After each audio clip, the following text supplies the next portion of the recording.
Hi guys, Rashid here from RU Media. Today I'm with an interesting guest. He is an engineer from Hull and he is going to go through his experiences with us now. So I'm just going to start the interview now. He prefers to stay anonymous.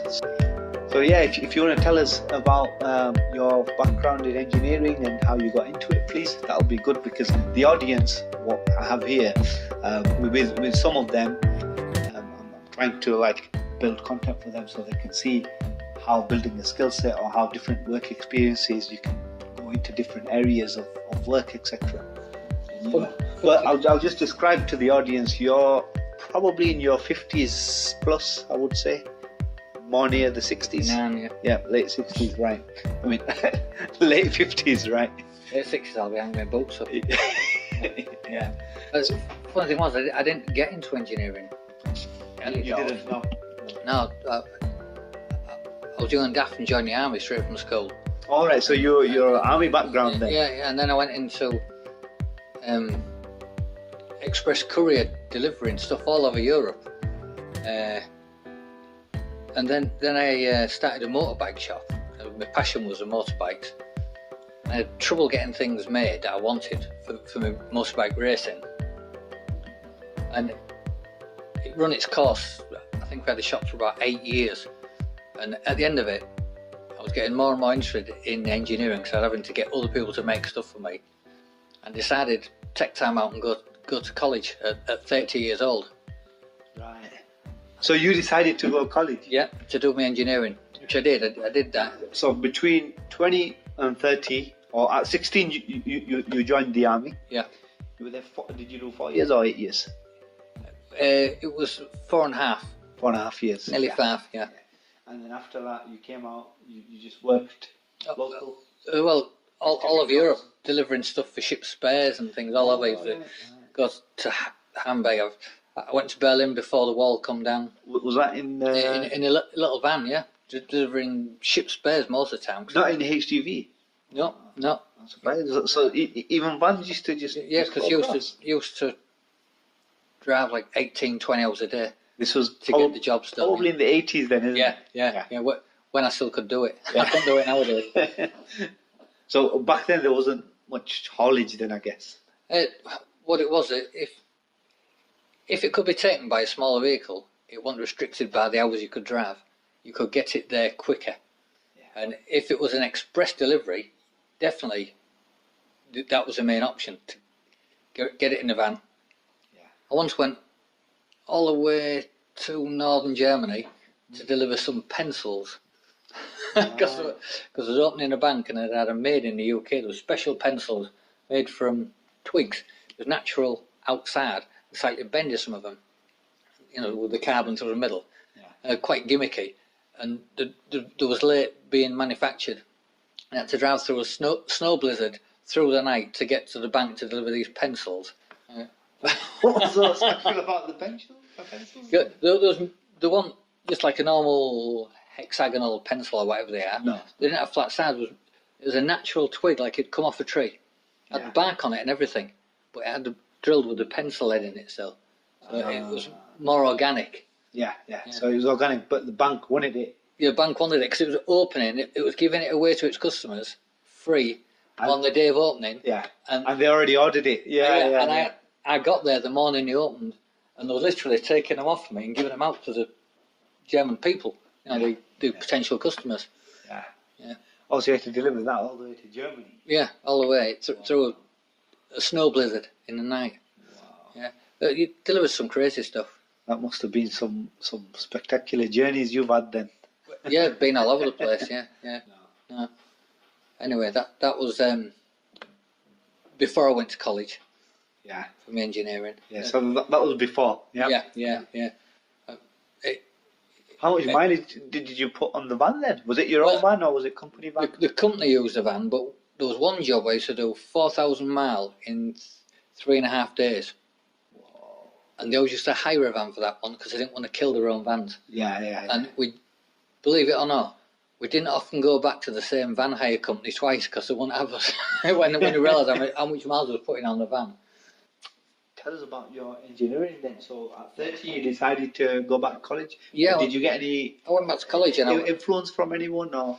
well, no, it's just what I wanted to do with it. I talked to older engineers and I got to know them and I realised that I didn't know anything, and I wanted to, so I went to college, and it taught you. Did you do like a level 2 or a level 3 then? What I did, cause I wasn't working, I did 2-year course in 1 year, which was quite strange because I was already expected to know some of the things that I hadn't been taught yet. Yeah. But I managed to go through it all and take 2-year exams at once. Yeah. And I got through it easy enough. And then luckily I got a job locally, and the guy that was there. So you can do an engineering course. Mm. Was it level 2 or 3 or was it a university? It was only at college. It was at college, yeah. Yeah, and to be honest, I can't remember what it was. But back then it would have been. It's 30 years ago now. Yeah, so back then that would have been sufficient though, isn't it? Compared to now, like. Yeah. And I got a job in a little engineering company. First of all, it was just for they advertised it for like holiday release. So I had one engineer there, and when he was on holiday, I went in and I was really out of my depth. But when he come back, they was busy and asked me to stay on a bit, and he became a real good friend. And he said, if you want to learn, you've done your college, but if you want to learn how to do it practically, I'll put you in my wing. We'll give you a crash course, and it did. It was real good to his word. He helped me out loads. He showed me all, like he said, now you've learned the college way, I'll show you the right way. And it was a job in engineering company, which you took all the jobs on that come in. It wasn't just repetition. Every day was different jobs, and he assisted and helped, and we did get repeat jobs. And once I'd been shown them, I could carry on my own, and it carried on for for about 7 years, I think. It was just helping me. He was like a trainer. Yeah, he become a lifelong friend. Yeah. And he was going to come with me because I said, right, because I'd had my motorbike shop. I like working on my own. I'm like, right, I'm going to do this on my own. I like the feeling of working on my own. And he was going. He said, I'll come in. And his dad was ill, and he said, no, I'm going to look after my dad. His dad's real old. So you went to a motorbike shop to work as an engineer after? No, I had a motorbike shop pretty much when I first left the army. My brother-in-law left the army at the same time as me. He was a good army friend of mine. I brought him home on leave, and he ended up marrying my sister. He comes to Hull as well. And we decided we both like motorbikes. That's where we both met each other. We were both into bikes, and now that was an absolute brilliant experience having a motorbike shop. Also, was it your business then? Yeah. We did all sorts. We used to one of the best things I thought that I did there was we used to drive to Italy and buy Italian motorbikes. Old Italian motorbikes, which over there they treated them as obsolete dinosaurs, bring them over here, and there was hallowed over here, and they had a good commercial price, and we'd just bring them back and sell them, and it seemed like the thing to do, and it paid the way. The first time we went, and you didn't even have to touch it. Well, no, give it a bit of touch. Bit of maintenance or servicing, and just bits and pieces that would have been standing and whatever, but there was pretty good condition and they sold really well. The first time we went, we didn't have the money to back it. I went to see the bank manager, and all he did was talk about vintage racing Mercedes sports cars, because that was his passion. Then at the end of the interview, he said, "Oh yeah, how much do you want?" And we said £15,000. He said, "Yeah, you can have it." Yeah. He said, "But what I'll do, I'll transfer the money to a main bank in Torino." How much stock did you get off him then? Well, just a few. What we did was took a van. Yeah. We took a van with a trailer in the back, and we drove over there. We filled the van up. We filled the trailer up and drove back. But we got caught out because we spent absolutely everything while we was over there. And we went through this big tunnel called the Frejus Tunnel. I think it's about 13 miles long through somewhere in Mont Blanc. Mm-hmm. And when we went over there, it was something daft like £3 or £4 to get through the tunnel. And when we come back, they wanted £70 off us, and we couldn't understand it. And it was because they went on the amount of wheels you've got, and we had a double axled trailer in the back of the van when we went through, but when we come back we had it behind the van.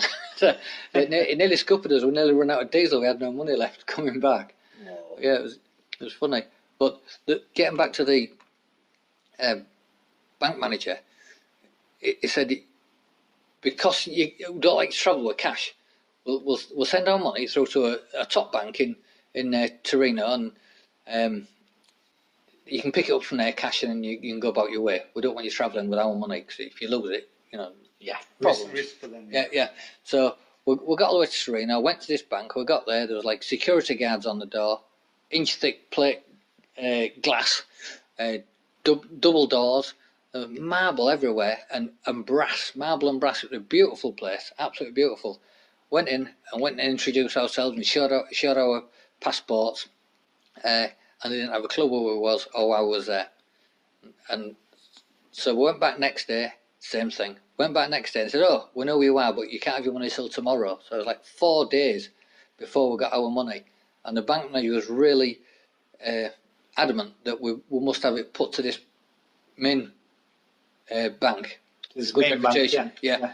So the first thing we did was we drew the money out. So I had £15,000 in lira, as it was then, and it's the only time I've ever been a millionaire in my life, because it's over £1 million lira. Oh, was it? Yeah. And the first thing we did was go out on the piss with it. 15,000 quid in our back pockets. Was that in Turkey then? No, that was in Italy, Torino. Oh, is it Turin, lira there as Turin, well? yeah. Do they have lira? Yeah. And so Italian lira. I've never been, you see. So. Well, the euro killed all the liras, didn't they? Oh yeah. Yeah, back then you're talking a lot. Yeah. Anyway, we carried on about it. We met some interesting people, and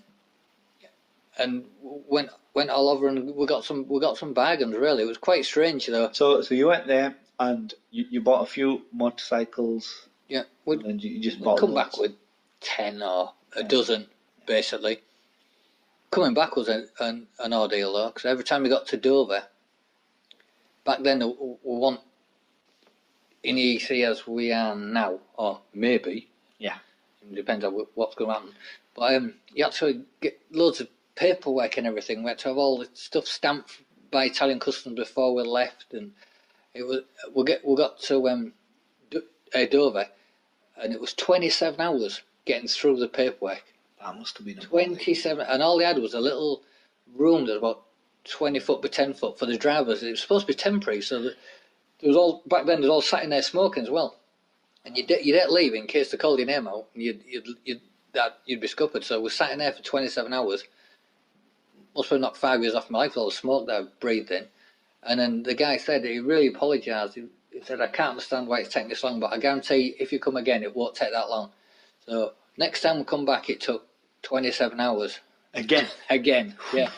Yeah, so it wasn't good. Sounds like you over a day there, isn't it? Yeah, that's it. Yeah, and all there was like a drinks machine in the corner. That's it.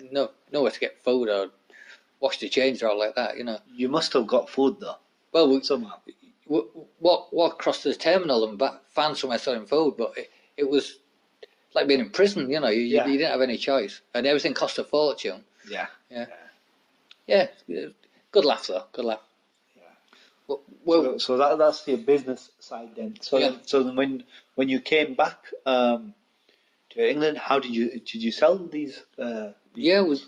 We just advertised them because you had the shop, isn't it? Yeah. We advertised the bikes in National Magazine, and we quite often people would buy them just on a little written description in the back of the magazine. There wasn't even a photo.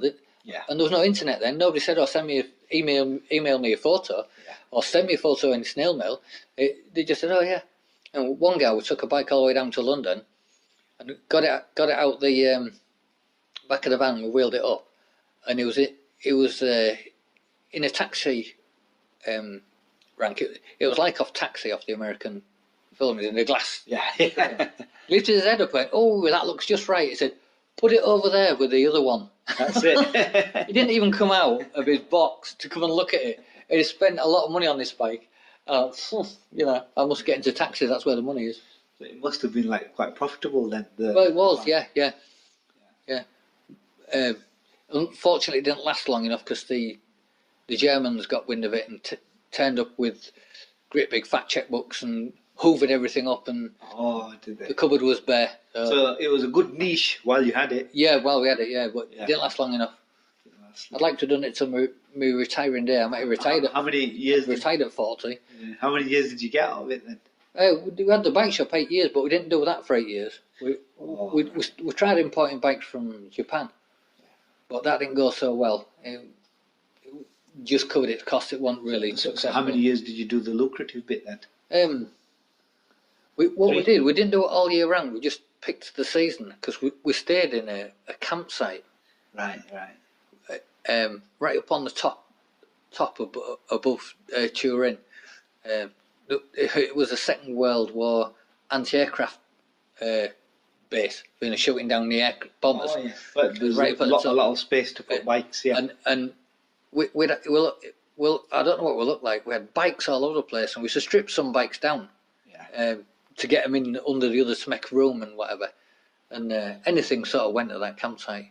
There was somebody who they had semi-permanent residence there because in the summer the River Po, which goes through Turin, stinks somewhat rotten, and so what a lot of them do, they live in the height of the summer. They live in these little sort of shacks, like a shanty town on this campsite, and a lot of people do it. The ones that can afford to get away, and it was quite an experience, really. Up there. And the wine was cheap. They made their own wine, which you can't do here, but they used to make and sell their own wine. So what would you say was your profitability at that time then? About 50%? 30%? Well, it sounds good until you take the costs out, but we could buy bikes for £250 and sell them for between £1,000 and £2,000. Yeah. But just to get there and back, even then, was costing a lot. Was over £1,000 just to get there and back with the tolls, the ferry crossing, the diesel, and the hours you put into get there. Oh yeah. Wow. So doing business then was more difficult than it is now, isn't it? So now. Oh yeah. But if it was still available now to buy the stuff, it'd be a lot easier. So people doing business now should be a walk in the park, isn't it? Yeah. Compared to them. Yeah. But it's got its different challenges, isn't it? We quite often got legged up by the Italian customers as well, where you had to put your paperwork in, which was done by an independent company. You paid to do it, an exporter. Yeah. And if he made a mistake on his paperwork, the Italian man would just push the paper back to you and say no, and that'd be it. Because they opened at 8 and they shut at 10, and you couldn't get your paperwork amended and back to them before they shut again. So you have to go back next day with it amended. And I think that the record was 4 days. 4 days going back before they just stamped it and give us it back. But did you have to pay custom fees here then? Yeah, we had to pay import duty. Back then, which it's all null and void that now at the moment, isn't it? Is it? With being in the EC, you can drive to Holland and buy a bike and just come back with it.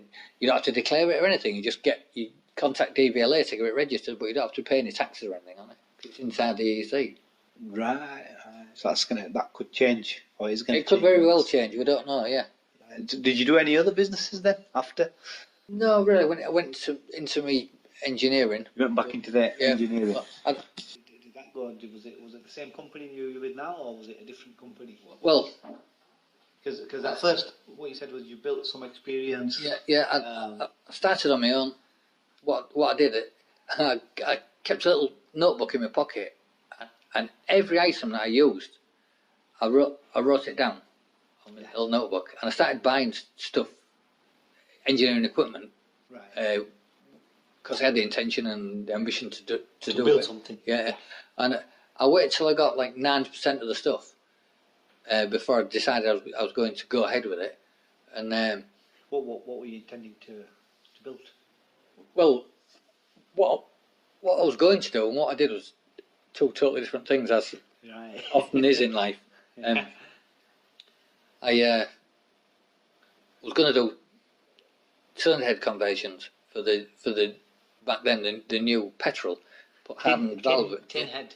In the cylinder heads, but Cylinder head. yeah, cylinder head. Going to put new valve seats in, hardened valve seats. What does it go in? It was to do with the new petrol. They needed they said back then they needed the hardened valve seats in, and it is better with them. But I ended up making things for conveyor people who made conveyancing. I started making stuff for them, and it just worked real well. And you know, So you just set that up and you just work for yourself now. Yeah, I worked for myself for 20 odd years now. Right. Yeah, but it was real hard at the beginning because I needed some bigger machinery and whatever, and I had a lot of work going on off the company. As much work as I could do, they would give me, and then some. And I was working long days. I was working 7 days a week. I didn't work every day, 7 days a week, but for 7 years, I didn't have a week's holiday. Didn't take any time off like that. Whoa, that must be. Yeah, but it put me on my feet. And so that was like your first big contract. Yeah. And what was that like in the first year or second year? That was pretty early on. I was lucky. I struck a vein of gold there. Yeah. Unfortunately, the company didn't survive. It crashed, crash and burn. Yeah. And you was supplying the conveyancing equipment. That was all conveyancing, that stuff, yeah. And then I worked for somebody else with conveyancing, but I basically conveyancing. Just elaborate on that again. Is that where it's when you're moving something from there to there, A to B, you convey it. Right. It's conveyancing. It's conveyor belts. And other devices to move stuff from A to B. So in factories and stuff like that. Yeah, it's all factory stuff. It's all factory stuff, isn't it? Commercial. Yeah. It's totally commercial. Usually manufacturing or whatever it can be. Yeah. So you were the go-to person to come to when they had problems with it, or when they wanted a new one. Where I had my niche was I could do little jobs, which a lot of big companies don't like little jobs, and I'll work Saturdays and Sundays, and you can ring me up on the Tuesday evening, and I'll wait till Friday morning to get it done for you. Whereas the big companies won't do that. No. So I had my limitations, but I had my little niche as well. And sometimes it didn't work out well, because whenever you try to plan anything, the job comes first. Yeah, job comes first. No, I understand that. Sometimes that's what happens, isn't it? Yeah. What are the challenges you faced then when you went back into engineering? The biggest challenge is getting the customers. Yeah. Getting the customers from, if they don't know you. It's one of them. It's not what you know, it's who you know. It's getting people to recommend you. And did you not just think to go back into employment at some point? No, I didn't want to do that. No. I'd be terrible now if I worked for anybody else, because people can give me advice and whatever, but I'll still work it out in my head what I think's the best way, and I'll still do it my way. And you sink or swim working on your own, by your own decisions, and that's why it's been so long now. It'd be hard for me to coming from somebody who was in the army, who followed every order. I've gone the exact opposite, where I'll just consider it and then do it my way anyway. Yeah, I've gone full circle there. What are the things you've built then in your time? So you've built conveyancing, built products. Nothing really exciting. I think the only exciting things I do with engineering is where I come from in the first place, of doing my motorbikes, my race motorbikes. And to me, they're the only things that are interesting. Yeah. I obviously don't get paid anything, but I'm doing it for myself. Yeah. But So are you supplying certain companies at the minute then? At the moment, to be honest, I'm running down at the moment on purpose, because you're slowing down the work. I'm trying to take more time off, rather than just work myself into an early grave. Yeah. And I'm looking for work, and the amount of work I've got at the moment just keeps me going just nicely. So that's the way it's going to be. Yeah.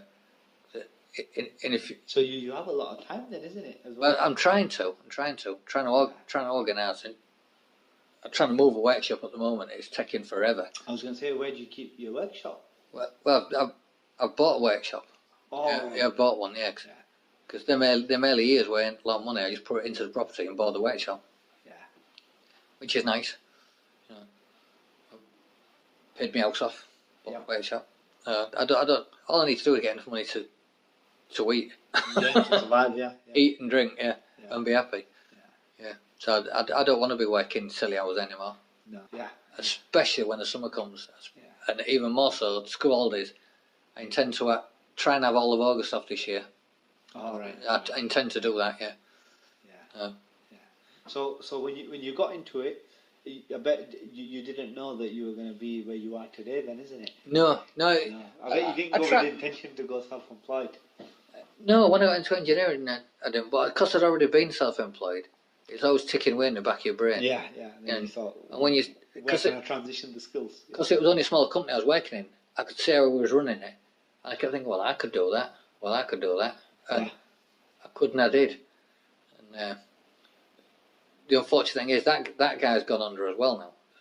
So. The company you worked with. Yeah, but no, nothing lasts forever, do they? No.